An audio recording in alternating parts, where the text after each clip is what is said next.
তোমরা যারা ক্যালকাটা ইউনিভার্সিটির আন্ডারে 4th সেমিস্টারের ছাত্রছাত্রী আছো এবং তোমাদের AEC 4 বাংলা অর্থাৎ কম্পালসারি বাংলা সাবজেক্টটি আছে, তোমাদের জন্য আজকের ক্লাস খুবই গুরুত্বপূর্ণ। আজকের ক্লাসে তোমাদের রবীন্দ্রনাথ ঠাকুরের লেখা জীবিত মৃত এই গল্প থেকে গুরুত্বপূর্ণ MCQ প্রশ্নোত্তর নিয়ে আলোচনা করব এবং তোমরা দেখে নাও MCQ প্রশ্নোত্তরগুলো যেভাবে সাজানো হয়েছে, অর্থাৎ ওয়ান লাইনার হিসাবে লেখা হয়েছে প্রশ্ন এবং তার পাশে উত্তর, যাতে তোমাদের মেমোরাইজ করতে সুবিধা হয়। এবং তোমরা যারা বিভিন্ন চাকরির পরীক্ষার প্রস্তুতি নাও, তোমরা কিন্তু প্রত্যেকেই জানো যে এইভাবে লিখলে কিন্তু অনেকটা তাড়াতাড়ি অনেকটা বেশি জিনিস মাথায় রাখা যায়, বিশেষ করে পরীক্ষার সময়। আমি তোমাদের আগে 4টে অপশান সহ MCQ করিয়েছি এবং তারপরে এগুলো তোমাদের আমি ওয়ান লাইনার হিসাবে তৈরি করে দিয়েছি, যাতে তোমরা পরীক্ষার সময় খুব তাড়াতাড়ি রিভিশন করতে পারো। চলো আর দেরি না করে প্রশ্ন উত্তরগুলো আলোচনায় আসা যাক। প্রথম প্রশ্ন, জীবিত মৃত গল্পের লেখক। জীবিত মৃত গল্পের লেখক হচ্ছে রবীন্দ্রনাথ ঠাকুর। পরের প্রশ্ন, জীবিত মৃত গল্পটি যে গ্রন্থের অন্তর্গত সেটা হচ্ছে গল্পগুচ্ছ। তারপরে প্রশ্ন, সদাশঙ্কর কাদম্বিনী সম্পর্কে কে হন? ভাসুর হন। তারপরে, কাদম্বিনীর পিতৃগৃহে সদস্য সংখ্যা কেউ ছিল না। ঠিক আছে। সতীশের ওপর কাদম্বিনীর যে দাবি ছিল তা হলো স্নেহের দাবি। কাদম্বিনীর আকস্মাৎ হঠাৎ মৃত্যু হয়েছিল যে মাসে? শ্রাবণ মাসে। কাদম্বিনী হঠাৎ যা বন্ধ হয়ে যায়, হৃদস্পন্দন বন্ধ হয়ে যায়। তারপর কাদম্বিনী বিনা আড়ম্বরে দাহ করতে পাঠানো হয়েছিল কারণ পুলিশের হাঙ্গামা ঠেকাতে।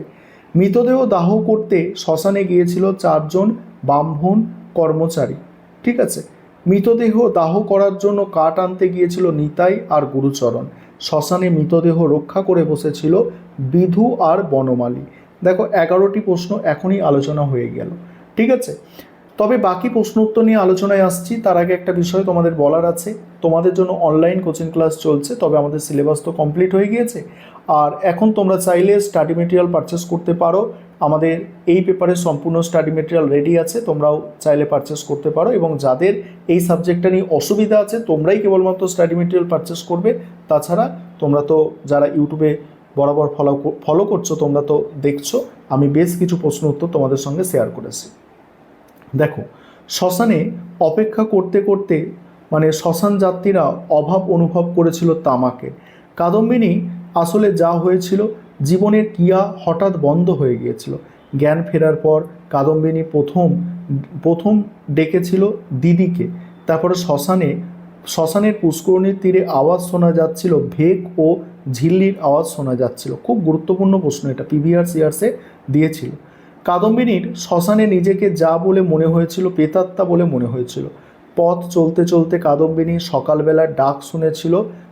দেখো, কিসের ডাক শুনেছিল? বাঁশঝাড় থেকে একটা পাখির ডাক শুনেছিল। পরের প্রশ্ন, যে ভূতকে ভয় করে, ভূত যাকে ভয় করে সে হলো কি? মানুষ। কাদম্বিনী প্রথম এই অবস্থা দেখতে পায় এক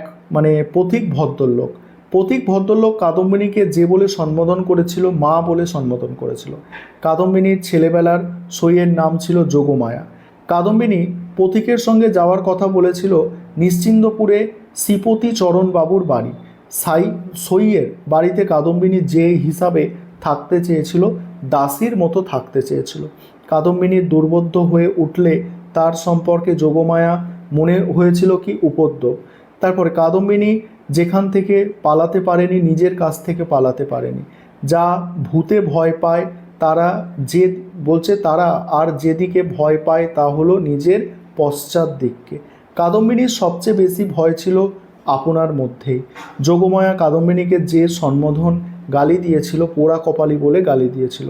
শ্রীপতি গৃহের শান্তি রক্ষার জন্য যা আবশ্যিক বলে মনে হয়েছিল, কাদম্বিনীর শ্বশুর বাড়ির খবর দেওয়া। কাদম্বিনীর খোঁজ নিতে শ্রীপতি গিয়েছিল রানীহাটে। কাদম্বিনীর খোঁজ নিয়ে শ্রীপতি ঘরে ফিরেছিল রাত্রি 10টায়। তারপরে ফিরে এসে শ্রীপতি যোগমায়াকে কাদম্বিনীর সম্পর্কে বলেছিল, সে তোমার সই, কাদম্বিনী নহে। তারপরে দেখো, শ্রীপতি ও যোগমায়ার ঘরে কাদম্বিনী ঢোকে তখন প্রদীপ নিভে গিয়েছিল বাদলার বাতাসে। তারপর হচ্ছে, কাদম্বিনী যোগমায়ার কাছে নিজের যে অপরাধের কথা বলেছিল, মরিয়াচি ছাড়া আর কোনো, বলছে মরিয়াচি ছাড়া আর কোনো অপরাধ করিনি। যোগমায়ার বাড়ি থেকে বেরিয়ে কাদম্বিনী সারাদিন যাপন করেছিল একটা ভাঙা পোড়া পোড়া মন্দিরে। কাদম্বিনী পুনরায় রানীহাটের শ্বশুরবাড়িতে এসেছিল, খোকাকে একবার দেখতে এসেছিল। তারপর কাদম্বিনী যখন রানীহাটিতে ফেরে তখন মানে সারদা শঙ্করের স্ত্রী তাস খেলছিল বিধবা ননদের সঙ্গে। সারদা শঙ্করের স্ত্রী ভালোবাসত গল্প, সঙ্গ আর খেলা। সদাশঙ্কর বাবুর বংশের একমাত্র সন্তানের নাম সতীশ। খোকা অর্ধনিদ্রিত অবস্থায় কাদম্বিনীর কাছে চেয়েছিল জল। খোকাকে কাদম্বিনী জল গড়িয়ে খাইয়েছিল কুঁজো থেকে। ঝি খোকাকে খাওয়াতে এসেছিল, সাগু খাওয়াতে এসেছিল। তারপরে কাদম্বিনীকে দেখে ঝি আছাড় খেয়ে পড়েছিল, যা বলে তা হলো মাগো। কাদম্বিনীকে দেখে বাড়ির গিন্নি কাঠের মতো হইয়া গেলেন ও মুখ দিয়া একটি কথাও সারিল না। তারপরে দেখো, সদাশঙ্কর বাবু কাদম্বিনীকে সম্বোধন করেছিল ছোট বৌমা বলে। কাদম্বিনী নিজের কপালে আঘাত করেছিল কাঁসার বাটি দিয়ে। কাদম্বিনী ঝাঁপ দিয়েছিল অন্তপুরের পুষ্করণীর জলে। কাদম্বিনী মতে সে মানে জীবিতদের কাছে শূন্য ছায়া। তারপরে কি, আত্মহত্যা করে কাদম্বিনী প্রমাণ করেছিল সে আসলে আগে মরেনি। কাদম্বিনী মরিয়া প্রমাণ করেছিল সে মরে নাই। এই ছিল তোমাদের প্রশ্ন উত্তর, বিশেষ করে যেগুলো মোস্ট ইম্পর্টেন্ট প্রশ্ন সেগুলো স্টার দিয়ে চিহ্নিত করা হয়েছে। পরীক্ষার সময় এইভাবে অনলাইনার হিসাবে তোমাদের রিভিশন করতে হবে।